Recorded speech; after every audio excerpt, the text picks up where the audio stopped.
பிரச்சனைகள் வந்தாலும் தேவன் தூங்காமலும் உறங்காமலும் அதை கண்ணோக்கி பார்த்து கொண்டே இருப்பார்.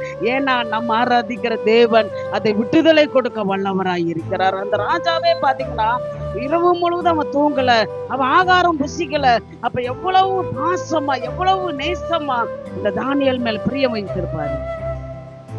ஆனா அவருக்கு தெரியும் தானியேலை விடுதலை பண்ண அவர் தேவர் வல்லவராய் இருக்கிறார். ஆனா பாத்தீங்கன்னா இரவு முழுவதும் அவர் என்ன பண்றாருங்க, கண் விழித்து கொண்டு ஐயோ எப்ப விடியும், எப்ப போய் தானியேலை பார்ப்போம், எப்ப போய் அவர் என்னாச்சு நம்ம பார்ப்போன்ட்டு அவர் இரவு முழுவதும் கண் விழித்து கொண்டே இருக்கிறார். ஹல்லேலூயா.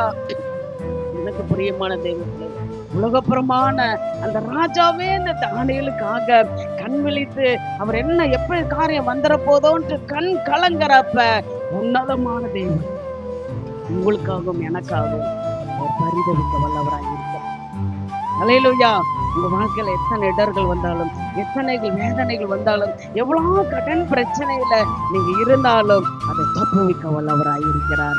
நம்மளுக்காக பிதாவிடத்துல பரிந்து பேசிட்டே இருப்பாரு.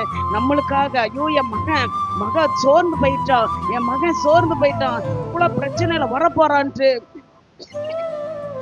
தேவன் நமக்காக ஹல்லேலூயா நம்மளுடைய வாழ்க்கைக்காக யுத்தம் பண்ணி கொண்டே இருப்பார். சொல்றாரு யாத்திராகம் 14:14 நீ சும்மா இரு, நான் உனக்காக யுத்தம் பண்றேன். ஹல்லேலூயா.